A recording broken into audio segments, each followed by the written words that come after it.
नारी मुक्ति आंदोलन की प्रणेता एवं देश की पहली महिला शिक्षिका, महान समाज सेविका ज्ञान ज्योति राष्ट्रमाता सावित्रीबाई फूले का जन्मदिवस 4/8 राजनिवास मार्ग नियर एलजी हाउस नई दिल्ली में कैबिनेट मंत्री दिल्ली सरकार राजकुमार आनंद व आनंद पथ फाउंडेशन की अध्यक्ष बीना आनंद पूर्व विधायक द्वारा मनाया गया, जहां सर्वप्रथम राष्ट्रमाता सावित्रीबाई फूले के चित्र पर माला अर्पण इनके द्वारा की गई। साथ ही डॉक्टर अंबेडकर, ज्योतिबा फूले, महर्षि वाल्मीकि, संत गुरु रविदास, संत कबीरदास, संत गाडगे बाबा को भी इनके द्वारा पुष्पांजलि अर्पित की गई। इस कार्यक्रम में पूर्व कैबिनेट मंत्री राजेंद्रपाल गौतम व मिशन जय भीम की महिला विंग की अध्यक्ष व ओबीसी कमीशन दिल्ली प्रदेश के चेयरमैन जगदीश यादव, वर्तमान में दिल्ली मेयर बनने वाली सेली Oberoi, the Buddhist society of India के दिल्ली प्रदेश अध्यक्ष CS भंडारी, समता सैनिक दल के पूर्व राष्ट्रीय अध्यक्ष AR जोशी व बहुजन गायिका बुद्ध मित्रा व बहुजन गायक शशि भूषण, दोनों गायकों ने अपनी प्रस्तुति पर लोगों को झूमने पर मजबूर किया। इस आयोजन में आनंद पथ फाउंडेशन की तरफ से 2023 वर्ष के कैलेंडर का भी अनावरण किया गया, जो आए हुए लोगों को वितरित किया। आए हुए अतिथियों ने राष्ट्रमाता सावित्रीबाई फूले के जीवन पर प्रकाश डालते हुए अपना संबोधन आए हुए हजारों लोगों के बीच दिया। इस कार्यक्रम में मंच का संचालन वरिष्ठ समाज सेवी जितेंद्र केन द्वारा किया गया। कैबिनेट मंत्री राजकुमार आनंद व आनंद पथ फाउंडेशन की अध्यक्ष बीना आनंद द्वारा किए गए इस कार्य की चर्चा दिल्ली NCR व उत्तर भारत के कई राज्यों में हो रही है। देखते हैं NPT न्यूज इंडिया की यह विशेष कवरेज राजनिवास मार्ग नई दिल्ली से।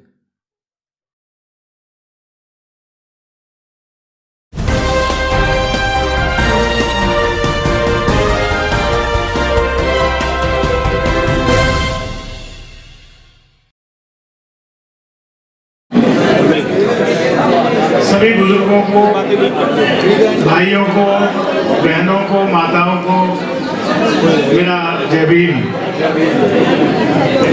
दोस्तों, हम जब भी बात करते हैं हम अपनी विरासत के उन पुरखों की बात करते हैं जिन्होंने हमें इंसानी दर्जा दिलाया, जिन्होंने हमें और दुनिया को ये समझाया कि हम भी उनकी तरह इंसान हैं।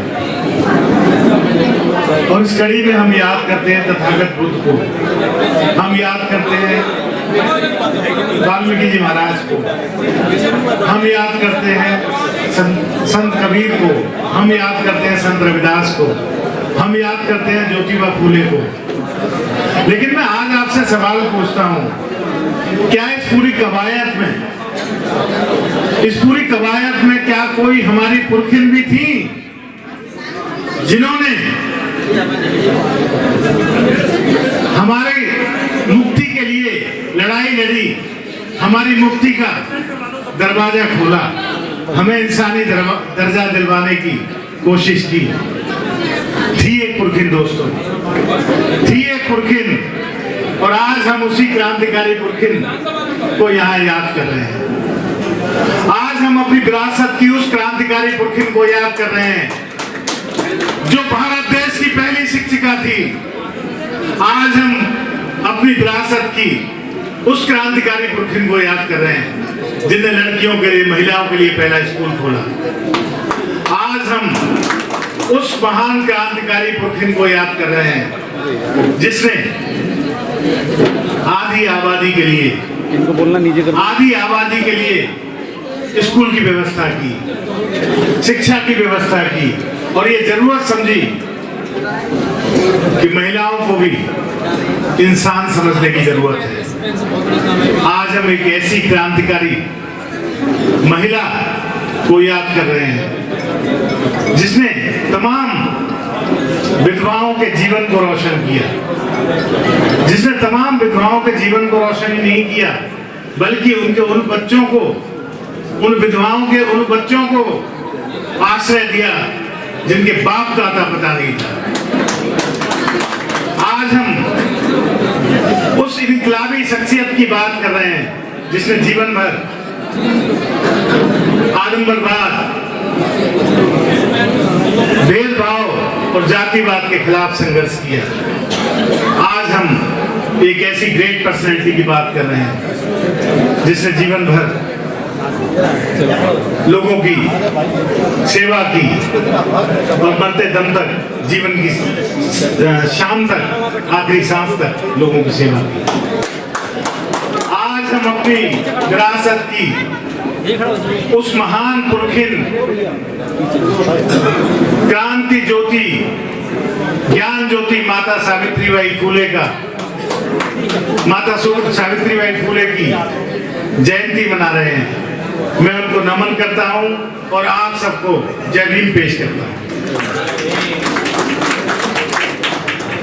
जब सावित्रीबाई फूले लड़कियों को पढ़ाने के लिए स्कूल जाया करती थी तो लोग उनके ऊपर गोबर, कीचड़ और मैले फेंका करते थे।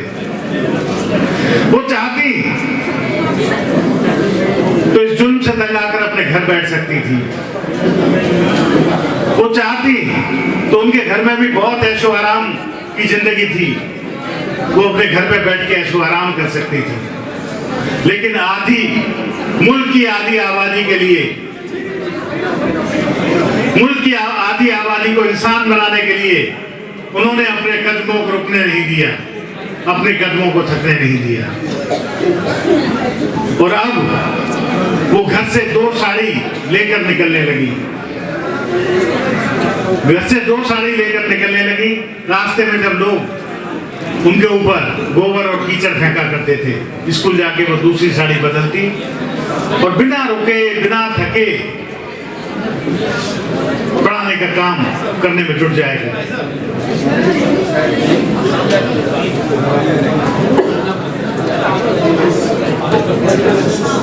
जिन लोगों ने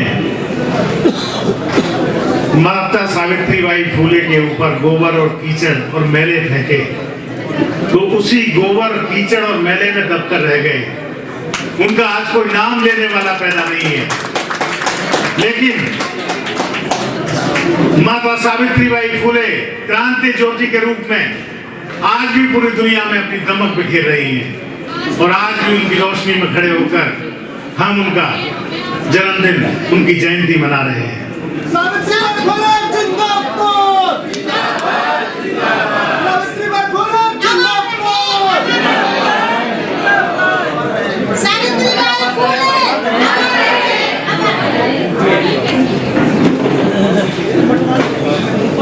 यहाँ उपस्थित जितनी भी महिला शक्ति हैं वो भी मुझे माता ज्योतिबाई फूले की प्रतिमूर्ति नजर आती हैं। जब लोगों ने देखा कि सावित्रीबाई फूले के कदम रुकने वाले नहीं हैं तो उनमें से एक दबंग किस्म का आदमी एक दिन माता ज्योतिबाई फूले के रास्ते में खड़ा हो गया, माता सावित्रीबाई फूले के रास्ते में खड़ा हो गया। अब सावित्रीबाई फूले दाई तरफ जाती तो वो दाई तरफ जाता, बाई तरफ जाती तो वो बाई तरफ जाता। तमाशबीन भीड़ जमा हो गई। लोग मनी मन बहुत खुश थे कि आज सावित्रीबाई के होश ठिकाने आ जाएंगे, लेकिन ऐसा कुछ हुआ नहीं। जब सावित्रीबाई फूले की कई कोशिशें नाकाम हो गई निकलने की तो उन्होंने आओ देखा ना ताओ देखा, एक तमतमाता हुआ थप्पड़ उस दबंग के गाल पर मार दिया। ये थप्पड़ दोस्तों सावित्रीबाई फूले ने उस दबंग को नहीं मारा था, ये थप्पड़ मारा था उस पेशवाई संस्कृति को, जो ब्राह्मणवादी, जो पेशवाई, जो आडंबरवादी और वो सोच रखता था, औरतों को कमतर समझता था और समझता था कि औरतें कमजोर होती हैं, ये उसको मारा था। और इस थप्पड़ की गूंज इतनी थी दोस्तों कि उसके बाद जीवन भर सावित्रीबाई फूले का रास्ता रोकने वाला कोई पैदा नहीं हुआ।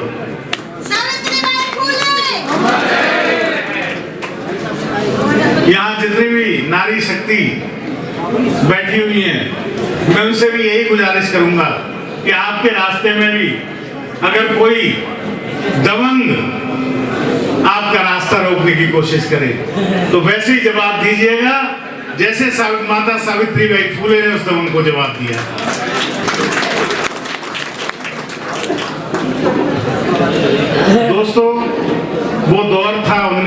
सदी का, जब माता सावित्रीबाई फुले शिक्षा के प्रचार और प्रसार के लिए कोशिशें कर रही थी, संघर्ष कर रही थी। और ये दौर है 21वीं सदी का, जब अरविंद केजरीवाल शिक्षा के प्रचार और प्रसार के लिए संघर्ष कर रहे हैं। वो दौर था जब हमारी पुरखिन सावित्रीबाई शिक्षा के प्रचार और प्रसार के लिए संघर्ष कर रही थी, और ये दौर है जब अरविंद केजरीवाल शिक्षा के प्रचार और प्रसार के लिए संघर्ष कर रहे हैं। लेकिन दोस्तों, ना हमारी पुरखिन रुकी थी इस संघर्षों से, ना हमारा नेता रुकेगा इन संघर्षों से। दिल्ली सरकार ने और अरविंद केजरीवाल ने शिक्षा का एक ऐसा मॉडल दिया कि अमेरिका के सबसे बड़े अखबार न्यूयॉर्क टाइम्स में फ्रंट पेज पर यह छपा कि अगर शिक्षा का मॉडल कहीं देखना हो तो दिल्ली जाकर देखो। यही सावित्रीबाई फुले के सपनों का पूरा करने का समय था, और वो हमारी सरकार, हमारे नेता करके दिखा रहे हैं। मुझे फक्र है कि दिल्ली के लोकप्रिय मुख्यमंत्री, मेरे राजनीतिक गुरु और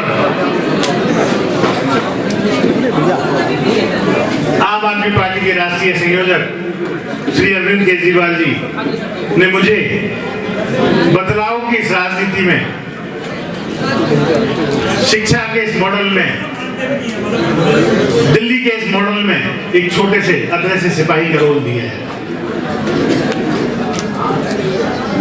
दोस्तों, सावित्रीबाई फुले जिस समय के कार्य कर रही थी वो पेशवाई संस्कृति का समय था, और उस समय बहुत कम उम्र में लड़कियों की शादी कर दी जाती थी। और उससे बड़ी बात यह थी कि शादी में जो अंतर था लड़की का और लड़के का, दूल्हे का और दुल्हन का, वो बहुत ज्यादा हुआ करता था, जिसके फलस्वरूप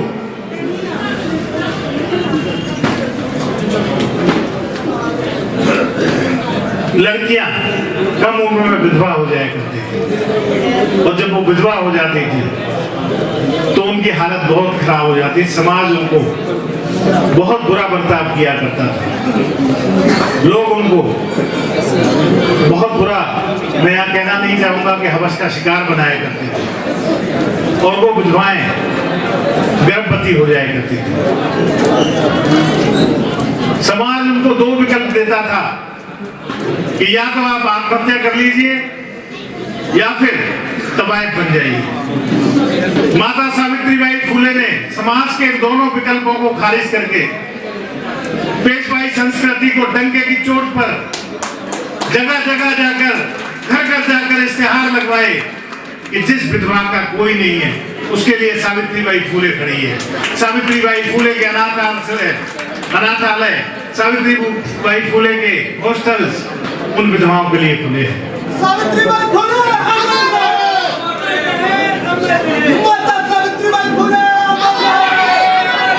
अच्छा भाई और बहनों, हम सब भाईचारे की बात करते हैं, ब्रदरहुड की बात करते हैं, दोस्ती की बात करते हैं।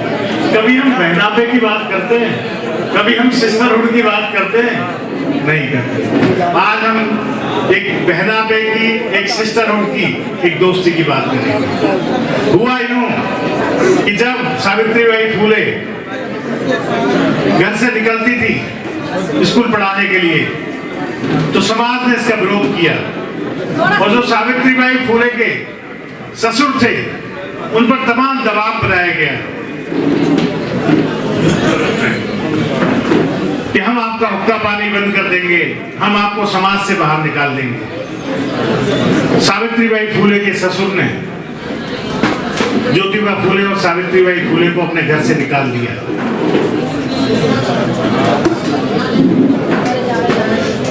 तब ज्योतिबा फुले के एक दोस्त थे उस्मान शेख, और उस्मान शेख की बहन थी फातिमा शेख। उस्मान शेख ने ज्योतिबा फुले और सावित्रीबाई फुले को अपने घर में पनाह दी। और फातिमा शेख उनके साथ रहती थी। फातिमा शेख की भी इच्छा हुई कि वो भी शिक्षित हों। फूले दंपति ने उनको शिक्षित किया, लेकिन कहानी यहाँ रुकने वाली नहीं थी, कहानी यहाँ खत्म नहीं हुई। उसके बाद फातिमा शेख भी लड़कियों को पढ़ाने का काम, लड़कियों को शिक्षित करने का काम करने लगी और कालांतर में फातिमा शेख माता सावित्रीबाई फूले की सबसे बेहतरीन, सबसे मजबूत, सबसे भरोसेमंद साथी के रूप में स्थापित हुई। जब भी शिक्षा में माता सावित्रीबाई फूले का नाम लिया जाता है, बहन फातिमा शेख का भी नाम लिया जाता है। ये है एक बहनापे की बात, और इस बहनापे को, इस सिस्टरहुड को मैं गंगा जमनी तहजीब की जीती जागती मिसाल मानता हूं, और इस बहनापे पे हम फख्र करते हैं। दोस्तों, सावित्रीबाई फूले का ये जो क्रांतिकारी सफर था, ये जो जीवन यात्रा थी, संघर्षपूर्ण और शानदार जीवन यात्रा, इसके पीछे एक शख्स का हाथ था। वो शख्स उनका दोस्त था, वो शख्स उनका हमसफर था, वो शख्स उनका रोल मॉडल था, और शख्स का नाम था महात्मा ज्योतिबा फूले। महात्मा ज्योतिबा फूले। ज्योतिबा फूले सावित्रीबाई फूले से सिर्फ अपना दाम्पत्य जीवन ही साझा नहीं किया करते थे, बल्कि अपना राजनीतिक और सामाजिक जीवन भी साझा किया करते थे। जितने पुरुष साथी यहाँ आए हुए हैं, मैं सबसे ये गुजारिश करता हूं कि अपने जीवन में थोड़ा सा ज्योतिबा फूले को जीने की कोशिश करिए। और ज्योतिबा फूले को जीने का मतलब है अपनी पत्नी, अपनी हमसफर, अपनी बेटर हाफ को अपना दोस्त मानिए, अपना हमसफर मानिए, अपना हमराज मानिए, अपना साझीदार मानिए। वैसे ही जितनी नारी शक्ति यहाँ आई हैं, उनको भी मैं यही गुजारिश करना चाहता हूँ कि थोड़ा सा सावित्रीबाई फूले को जीने की कोशिश कीजिए। और सावित्रीबाई फूले जीने का मतलब है कि अपने अंदर वो हिम्मत, वो जज्बा, वो तेवर पैदा कीजिए कि आप अपने परिवार को ही नहीं, आप अपने पूरे समाज को रोशन कर पाए।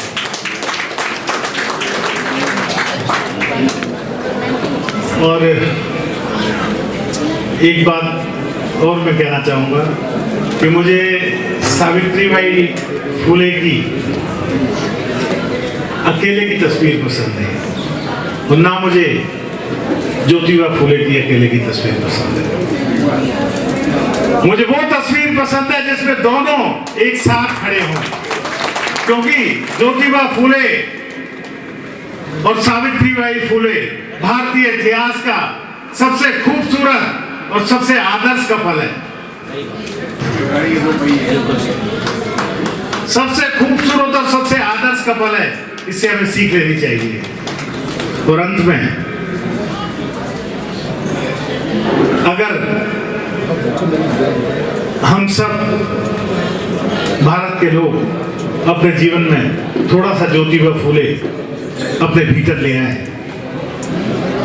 तो सब हर नारी अपने अंदर थोड़ा सा सावित्रीबाई फूले को जी ले, तो वो दिन दूर नहीं जब हम एक ऐसे भारत का निर्माण कर पाएंगे जो बाबा साहेब डॉक्टर भीमराव अंबेडकर के सपनों का भारत होगा, जो ज्योतिबा फूले के सपनों का भारत होगा, जो सावित्रीबाई फूले के सपनों का भारत होगा।